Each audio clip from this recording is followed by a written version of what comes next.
Bonjour à tous, ça me fait plaisir de vous retrouver pour enregistrer cette petite vidéo et passer ce moment avec vous. Donc cette petite escapade à Paris où je suis actuellement. Avant de vous raconter comment ça se passe, je vous souhaite la bienvenue si vous êtes nouveau sur cette chaîne. Je partage mon expérience du deuil. J'ai perdu ma sœur jumelle il y a 5 mois et demi à peu près. Et elle est morte du cancer et nous avons vécu les 4 dernières années ensemble. Voilà, donc je poste des vidéos très régulièrement, plusieurs fois par semaine, parfois même tous les jours. Je vous invite donc à consulter les différentes séries que j'ai déjà postées et à vous abonner si vous voulez rejoindre notre petite communauté et mettre un petit pouce aussi sur cette vidéo. Alors, comme vous le savez, j'ai quitté l'ashram de yoga. Je suis partie pour quelques jours à Paris, en région parisienne. Et j'étais dans une très très grosse angoisse de cette confrontation avec mes souvenirs ici à Paris parce que nous avons vécu, ma soeur jumelle et moi, plus d'une vingtaine d'années après, 22 ans, quelque chose comme ça, à Paris. Et on a beaucoup déménagé, on était dans des endroits différents à chaque fois, mais on était toutes les deux basées ici. On a aussi beaucoup vécu à l'étranger, mais c'était jamais au-delà d'une année. Donc vraiment notre QG, notre endroit de retrouvailles, ça a toujours été ici à Paris et j'ai des souvenirs innombrables, quoi. Vous pouvez imaginer une vingtaine d'années de souvenirs, c'est énorme. Donc là, heureusement, je ne suis pas hébergée dans le quartier où j'habitais avec ma sœur. C'est complètement à l'extérieur de Paris, donc j'ai pas de souvenirs avec elle dans les rues ici autour, dans ce quartier, ni dans cette maison où je suis là. Donc ça, c'est quand même une chance, que c'est moins difficile pour moi. Mais par contre, voilà. Donc je vous l'ai dit dans la vidéo précédente, quand j'allais prendre le train, j'ai beaucoup d'émotions qui m'ont sauté à la gorge carrément. J'avais l'impression qu'on m'avait roué de coups de bâton. Je me sentais démolie, en fait. Le mot exact, c'est démolie. Quand je suis arrivée à Paris, je vais vous décrire la sensation, vous allez me dire si ça vous parle.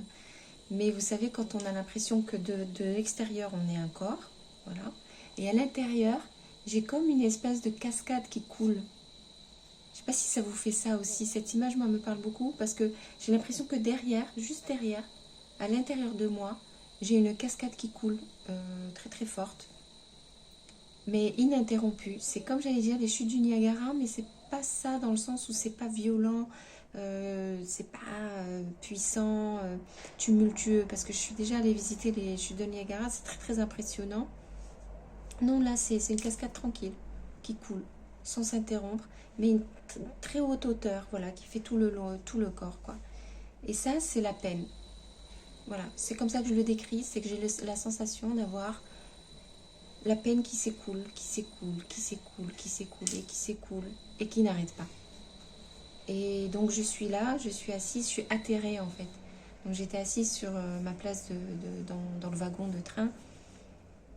Puis je me vois arriver en banlieue parisienne, je reconnais en fait l'architecture vraiment très typique de la région parisienne, l'ambiance. Je revois les noms que je reconnais.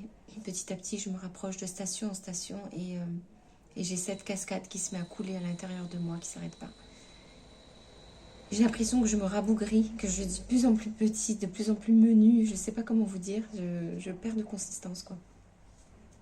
Finalement, bon, ça s'est quand même bien passé. Bon, moi je suis arrivée donc toute l'après-midi, pendant que j'étais en train de me déplacer pour me diriger vers mon rendez-vous chez ma psy. J'ai donc traversé plusieurs quartiers de Paris, mais c'est surtout le premier. Quand je suis arrivée à Gare d'Austerlitz. À Gare d'Austerlitz, là j'ai beaucoup de souvenirs, vraiment beaucoup, beaucoup de souvenirs. On n'habitait pas là, ma soeur et moi, mais on passait par là tout le temps. Il y a la Seine, on est venu danser sur les bords de Seine, on est venu, moi j'ai étudié et elle aussi d'ailleurs, au Muséum d'Histoire Naturelle de Paris, donc c'est au Jardin des Plantes qui est juste à côté. On a pris cette gare, des trains dans cette gare tout le temps, on allait justement à l'ashram de yoga. On est passé pour prendre le bus pour rentrer chez nous où on habitait et le bus passait juste devant. c'est vraiment un lieu, voilà, où il y a plein de souvenirs. Donc quand je suis arrivée, je me suis mise à pleurer, ce qui est très rare pour moi. J'ai beaucoup de difficultés à pleurer en extérieur ou avec des gens. Je pleure quand je suis toute seule. Et là, c'était plus fort que moi. J'ai eu, rien que d'y penser, j'ai envie de repleurer, mais j'ai eu ce désespoir de me dire, mais où es-tu? Je regardais encore une fois les trottoirs, je regardais les arbres, je reconnais tout. Et je me dis, je regarde à droite, le long de la Seine, je regarde à gauche. Vous voyez, quand on sort juste de la gare d'Austerlitz, on est face à la Seine. Et je vois le fleuve et tout ça, les arbres, et je me dis, elle est plus là, hein, elle est plus là. Je regarde à droite, je regarde devant, je regarde derrière, je regarde à côté. Je sais qu'elle est plus là. Et ça, c'est vraiment très très dur. Donc je suis restée un instant comme ça à me recueillir. J'ai pas pris le bus tout de suite, j'ai attendu en me disant, ce moment est unique. Je n'ai jamais, jamais vécu cet instant-là dans ma vie. Cet instant où j'arrive, je pose les pieds à Paris et ma soeur n'existe plus sur cette dimension. Je ne peux plus la voir. Et je ne peux plus lui parler et avoir sa réponse d'humaine. Je finis par récupérer le bus, pareil, les souvenirs qui me remontent à la gorge, et je commence mon trajet pour remonter jusqu'à Gare du Nord. Quand j'arrive à Gare du Nord, il n'y a pas vraiment de souvenirs trop avec ma soeur jumelle, parce que c'est un quartier où moi j'habitais pas très loin de Gare du Nord, j'habitais du côté de Cadet, dans le 9e. J'ai eu une période où j'habitais là dans un studio, et donc c'est plus ma vie à moi que j'ai retrouvée.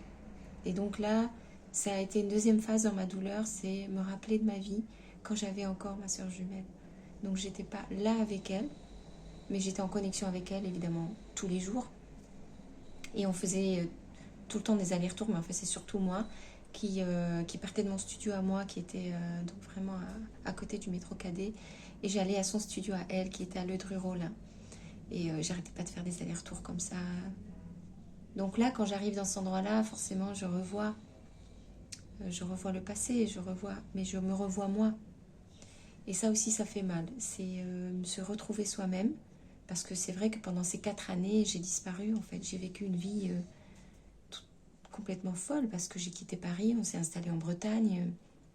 On vivait toutes les deux en Bretagne. On vivait complètement dans la maladie, dans l'esprit de guérison, dans la médecine naturelle. On était d'autres personnes, on est devenu autre chose.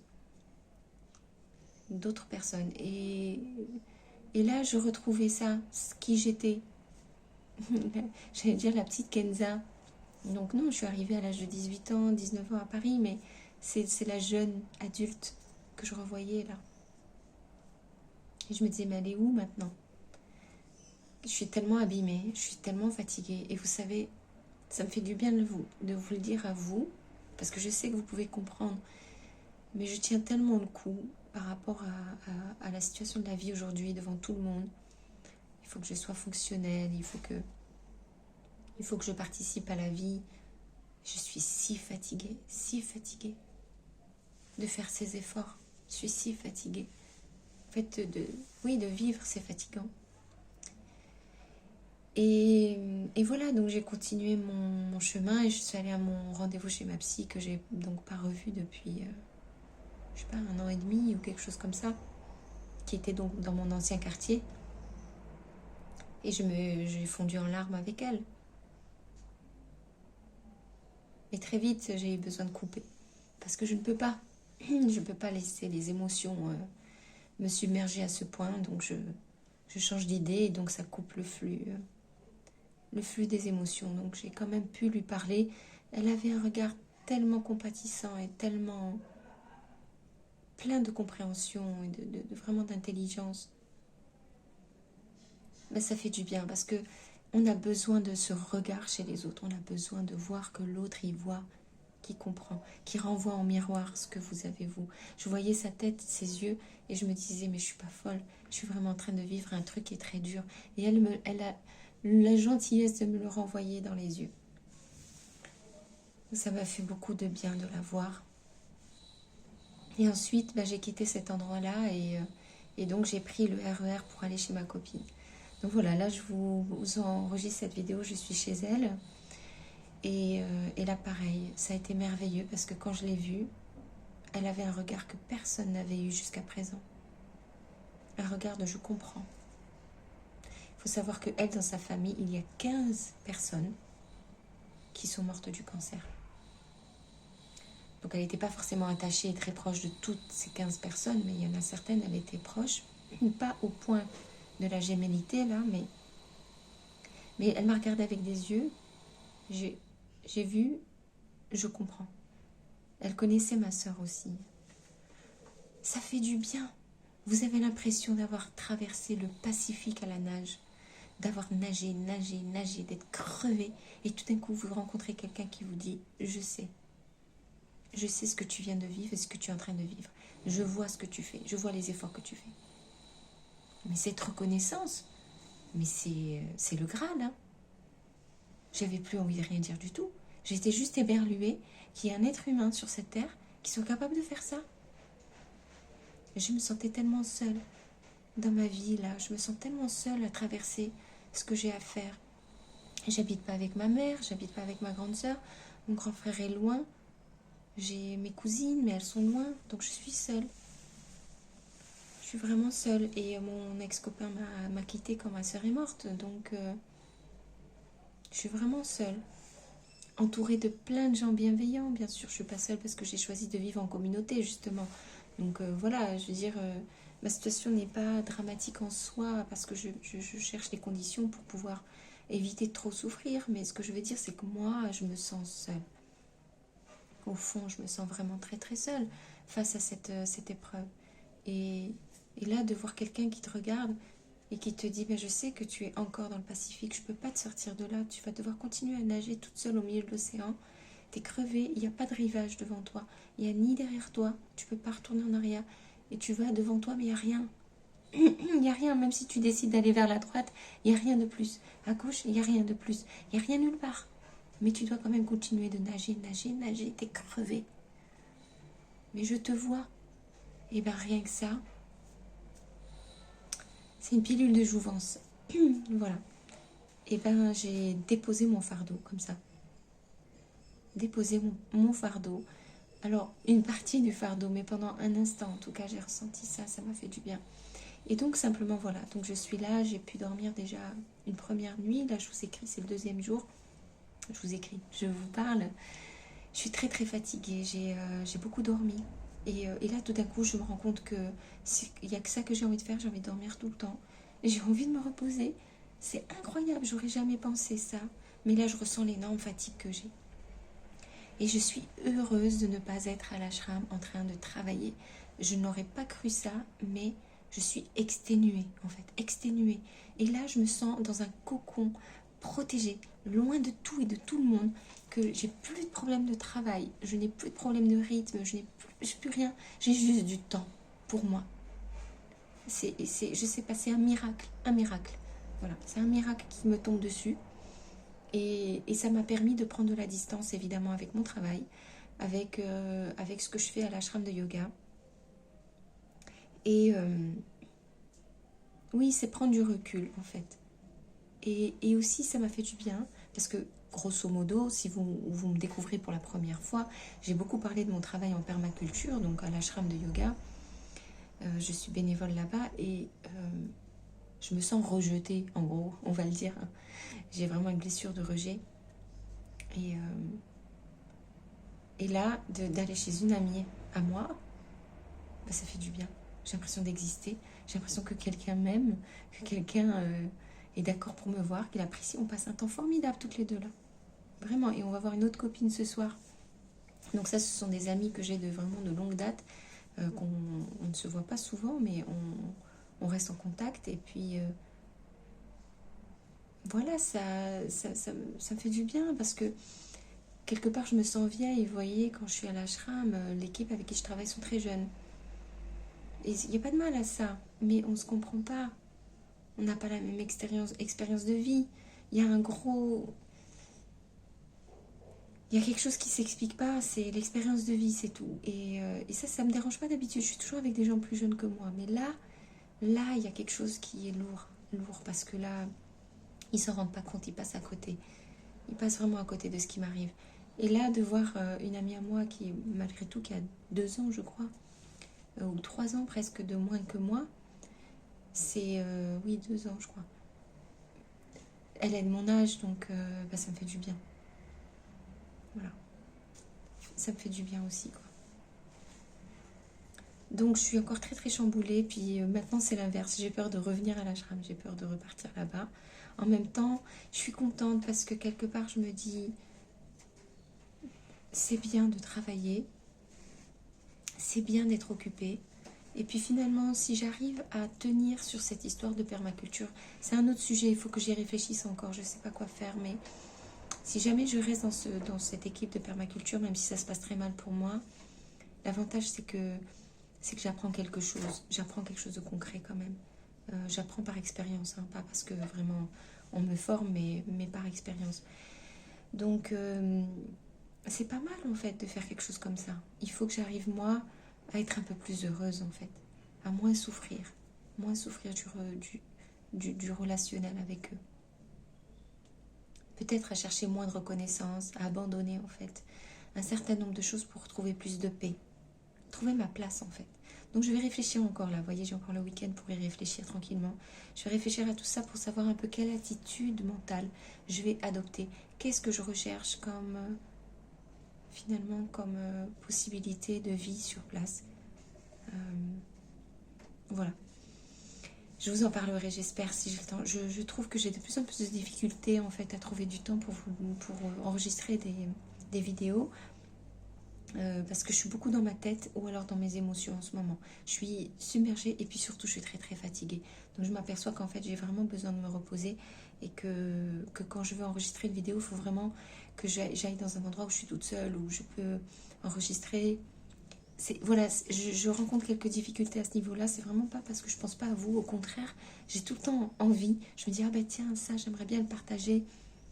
Et j'aimerais vous faire part de l'évolution de mes réflexions, parce que c'est un peu l'objectif quand même de cette chaîne, c'est de vous montrer comment est-ce qu'on peut revenir à la vie quand on est mort, j'allais dire. Voilà, quand quelqu'un de très proche de vous est mort, et comment est-ce qu'on fait pour vivre, hein, comment on trouve du sens à la vie, qu'est-ce qu'on fait concrètement tous les jours. Pendant 24 heures, on fait quoi? C'est ça un peu, donc j'ai envie de vous partager mes réflexions et vous dire tout ce qui passe par la tête. Donc je pense vraiment à vous tout le temps, hein. Mais j'ai vraiment du mal à trouver ces moments. Donc il faut que je retrouve ça aussi, que j'essaie de remettre un équilibre dans ce que je fais pour que je puisse vraiment consacrer du temps comme ça me fait du bien. Ça me fait plaisir d'être en contact vraiment avec vous et faire ça comme ça. Donc bon, je sais qu'on arrive dans une période très très intense au niveau de l'ashram parce qu'il y a beaucoup de formations qui démarrent et il y a beaucoup de travail au jardin et des choses comme ça. Et je vais avoir moins de temps, mais en tout cas, j'aimerais que ce soit possible. Voilà, bah écoutez, je vais finir cette vidéo ici. Encore une fois, si vous voulez vous abonner, vous êtes les bienvenus. Rejoignez notre petite communauté, mettez des commentaires, racontez-moi ce que vous en pensez de ce que je vous dis, votre expérience à vous personnelle, cette histoire de cascade d'eau à l'intérieur qui coule, de tristesse et de peine, cette fatigue, cette impression de nager au milieu du Pacifique sans jamais s'arrêter, ce manque de compréhension dans les yeux des autres